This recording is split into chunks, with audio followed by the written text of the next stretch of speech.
let's get going. Okay, so this is my co-location center. There's my laptop, which obviously it's portable, so I can bring it out here. And here is my desk, which is there's the stick I told you about that I'm still working on. But anyway, nice thing about this is I can come out here and read and think. It's a very comfortable space for me. But if things were to get bad and I needed to communicate with my network, and I don't talk on this very public forum about my own particular network, but if I were, if things got bad, uh, this is where I could come and basically communicate with my network. So that's the basketball court for my grandchildren. This is my grandchildren's play area, has all their sports equipment, my wood shop, wood, and there's my sons. They played there, Billy and the Curley brothers. And this is where I do all the plants, which of course that's a subject for another day for how to do your plants. But the tools that I need are basically here. Uh, and it's a very comfortable space. And that's the thing about a home co-location center. I mean, corporate offices are so sterile. All my life, I worked in basically a half cube, and it's not a good place to think, right? It's not a good place to plan. It's not a good place to get everything together. Whereas out here, this, and by the way, this is just a simple Amish shed. And so these are not that expensive. And I highly recommend the Amish ones because they're so well built. Lots of storage space in the attic. Uh, the guy that was here before me did a great job of creating this wood shop. And so I do my woodworking in here. And so it's nice. There's my solar panels. Uh, there's my backup generator. So basically, everything I need in a disaster, whether it's 72 hours or 72 weeks, I can locate in here and be comfortable. And as importantly, I can have people here for meetings that we can plan together to make sure that the nation continues. So again, this is this is my co-location center. Yours, of course, will be different. Mine is a space that I put together because it's one that works for me. You need to create one that works for you. Now, inside the house, up there on the second floor, is my office, and that, of course, is where I am most of the time. But I do come down here to make sure that this backup is always here and always ready if I should need it. And this is particularly important for small businesses because small businesses go out of business now, not from the earthquake, not from the hurricane, not from the fire, not from the other things that happen, but rather because of data loss. And if you don't know how important data loss is to whether your business will survive or not, I would highly suggest that you spend some time on that because I think back to when I got out of the Air Force, there was a guy, I sold computers at a place called Computerland, and a guy came in that needed a new computer. And when I asked him why, it turns out he was an accountant and he lost 6 months of his client list. And so that's a professional, that's a CPA that you depend on, right? And so he had lost 6 months worth of data. And I said, well, yeah, that sounds pretty rough to me. What are your plans? And he said, I'm going to pick up a six pack on the way home to drown my sorrows. But again, just because your data is backed up doesn't mean that the data that you depend on is backed up. And I'll give you an example. Last year, I was contacted by someone that runs a large hospital, very prominent hospital in the DC area. And what happened was the people that were behind them, in other words, all the inputs, all the data inputs that came into that hospital had gone down. And so they were stuck because even though everything they had, their IT system was good, their software system was good, everything was good for them, the data that they relied on was not being fed into their computers, and they were down for 2 weeks. And that's something that can happen. And I've seen this time and again. I've written, uh, I don't know, 10 business continuity of operations plans. They're all different. They all have to be custom, which is why they brought me in. And you want to make sure that you have your business continuity of operations plan. If you're a roofer, if you're a mechanic, if you're an electrician, if you're a welder, if you all these small businesses, the guys that work with their hands that make sure that our country continues, you're the ones I'm trying to reach. That you make sure that you have it doesn't have to be big. You can make it 3 to 5 pages, but just make sure you have everybody you need to contact, all their phone numbers, all their email addresses in an emergency. Okay. And emergencies happen all the time.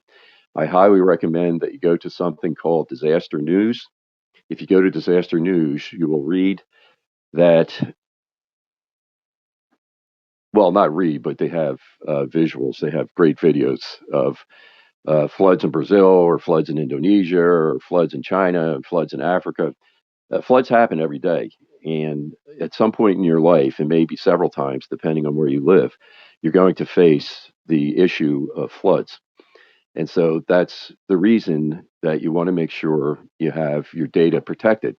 And so this is my plea to all those who have small businesses out there, that you make sure that you have exactly what you need. And that involves having a backup computer. You need a spare computer. Again, this is my spare computer. This is the one that I keep a lot of data on. Unfortunately, I don't have the EMP hardened USB drives out here. I wish I could show you those. But if you go to tacda.org, tacda.org, the American Civil Defense Association organization, that's where I'm the volunteer vice president and have been for 18, 19 years now. And by the way, we have an issue of the Journal of Civil Defense coming out that is just excellent. It's about if infrastructure is down. My article is about AI and civil defense, artificial intelligence and civil defense, which I think is quite useful. And all the other articles in there are quite good too by the people who put them together. It's definitely worth reading. It runs parallel to what I'm trying to describe today and reinforces it. So, the Journal of Civil Defense, the latest one from tacta.org, is on when the infrastructure is down and what you can do to prepare for that, which is basically what this video is about. Although it's not necessarily infrastructure, you can have local issues, which is what I'm emphasizing. So again, create yourself a little space that's very comfortable for you, whatever works for you. I love to read, so books and magazines are important for me. They keep me going, um, and so that's my thing. But it's not necessarily your thing. It's whatever you need to have. I like to take notes for things that I'm working on. But the essential is to make sure that you have a backup computer. And these days, what are computers? You can get them for $300, $400 and back up all your data, all your business data. And for moms and dads, back up your personal data, all your data that you would need to reestablish your life, which is birth certificates, marriage certificates, baptismal certificates, telephone numbers of relatives, all that stuff that you should have in your bug out kit anyway. And um, put that on your personal computer so that you're ready for whatever's coming. So hopefully this was useful. Again, it's Bruce Curley. I'm the volunteer vice president of the American Civil Defense Association. We've been around since 1962, educating American families about disasters and how they can prepare for them to save lives and prevent damage to property. And I'm also the author of the American Tactical Civil Defense Substack, which is hopefully what you're watching right now. And again, make sure you're ready for what's out there. You can't prepare for every contingency. Again, that's why I'm not big on the prepper thing, even though I respect them.